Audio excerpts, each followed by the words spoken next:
Okay guys, so in this video we are going to learn an introduction of deferred tax in terms of IAS 12. Alright, so in this video guys, I want to try to simplify as much as possible for you so that you will know that when we talk about IAS 12 of deferred tax, what are we exactly talking about and why do we prepare it, so that when you learn a basic, you will be able to go with us on part 2 and we'll teach some question papers, part 3 when we do some difficult question papers, so that you will be able to learn how you should treat this IAS 12 in your examination or your test. Okay, so guys, when we talk about impairment, when we talk about a deferred tax, so I was teaching impairment laws, apology guys. So now we are dealing with a deferred tax. All right, so when we talk about a deferred tax guys, we can simply say we are talking about a postponed or a delay payment. Okay, this is the definition of the words deferred. Okay, let's simplify it by this way. So when we talk about deferred, is in other words, we are postponing that this will be paid in a future because of what? Of the differences. Okay, what happened or what has happened when we have this standard? The thing that happened is that, remember, we have our accounting principle, and we also have tax case. Okay, so these two books, they're not the same. Even their principle, some of them, they cause what we call it a temporary different. Some of them, they cause permanent different. So the principle that apply under tax, in other words, they are not the same with the principle that apply under IFRS. This is what is causing what? A deferred tax. Is causing some delay of payment and postponement because of what? Of the difference of the principle. Okay, in other words, profit that we calculate under accounting is not the same as what we have calculated under a tax because of some principle. For example, we can say that we found that profit this side is 500 and this side we found that is 600, and we end up getting tax 60 rand, and this side we taxed 50 rand, which means that there is a difference here that we need to fix.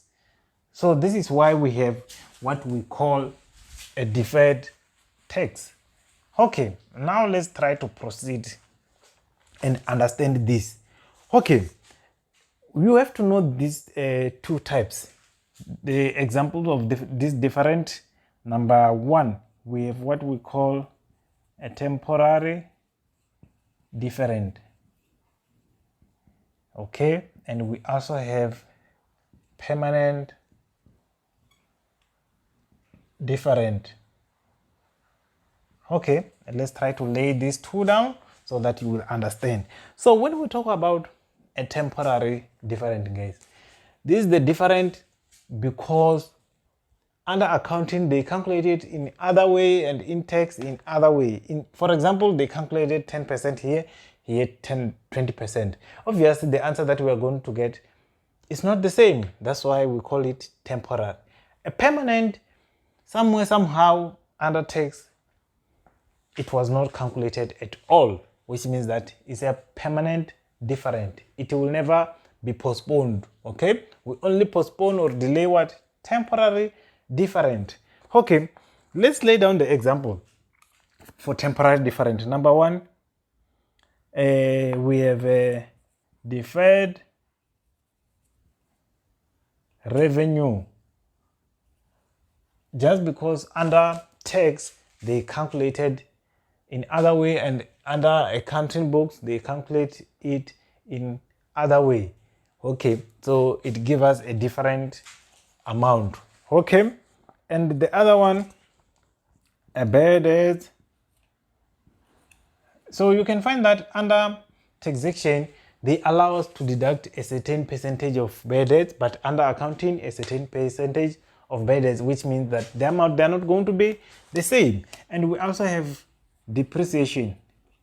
This one is very important because most of the institutions, they set a transaction that is related to depreciation. Under tax, we don't have depreciation, but we also have what? Allowance, okay? That is allowed to be deducted. So under accounting, we call it a depreciation. So the percentage under tax is not the same as accounting. It can be different. Okay, and now let's go to permanent different examples. Number one, we have fine, we have, I will explain all this.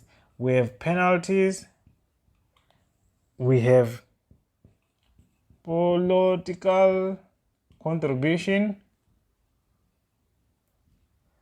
okay, and we have dividends received, but this one is depend, because remember under tax we have what we call local dividends, which local dividends is fully exempted, but when we talk about international dividends received, it can be partially or fully or not exempted at all, so it's depend, okay?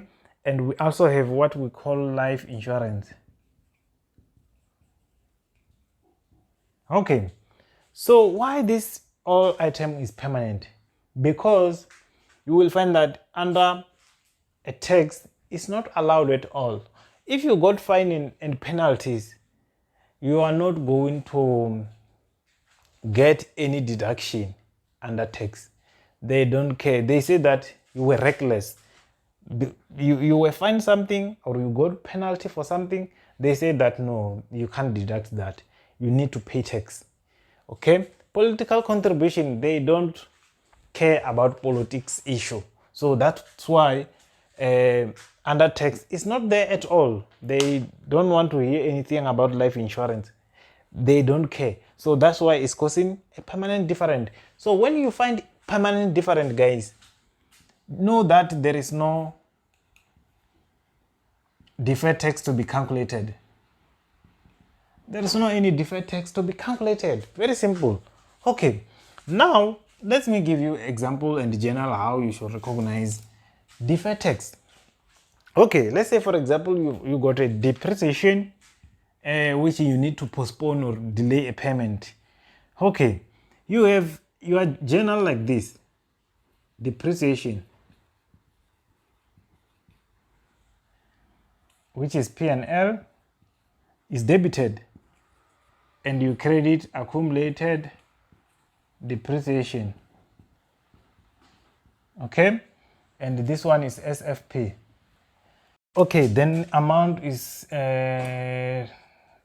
28,000 and 28,000. Okay, now let's in order for me to make it simple for me to calculate, because I don't have a calculator here, let me just say 100,000 of depreciation. Okay, now how are you going to adjust this temporary different? It's very simple. What you need to do, guys, you know that when you do the journals, it's always like this. You can just say deferred tax and deferred tax. But if you do this, guys, you need to indicate whether it's P&L or SFP. You need to be very careful about that. And they can't be both P&L, then they can't be both SFP. One must be one item, one must be another item. But the one with P&L, you can remove this and say income tax expense. Even though you write deferred tax, is fine as long as you indicate is P and L. Okay, now what you need to go do with these, guys, make sure that you know this item in the bracket. For example, what you are going to do now is to swipe these two items, because in this case P&L is on the debit, SFP is on the credit. When you do deferred tax journal, you are just going to swipe them. This one is going to the debit side and this one is go to credit side. It has a meaning if you have a question about that.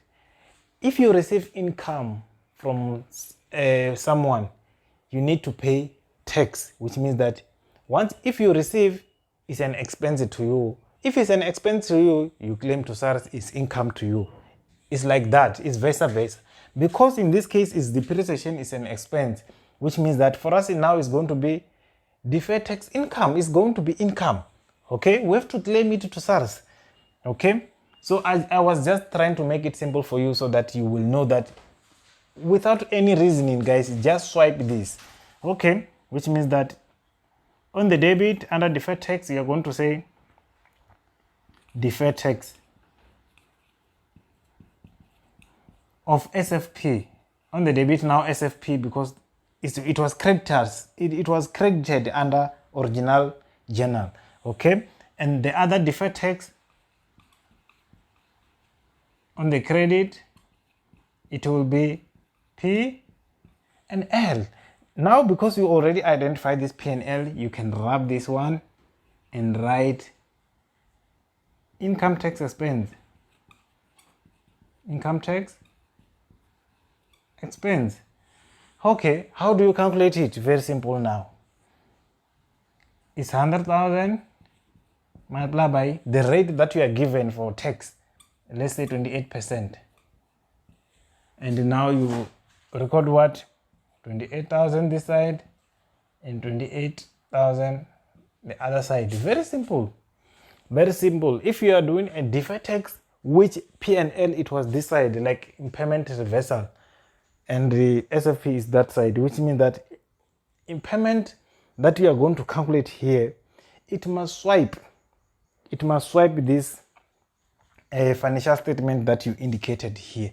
So I hope you have some clue. So I'm going to do part 2, which I'm going to bring some complex question papers so that you can also gain some knowledge. How are you going to treat the other kind of examples? So I hope you enjoy. Please don't forget to subscribe, like this video, share it with your classmate.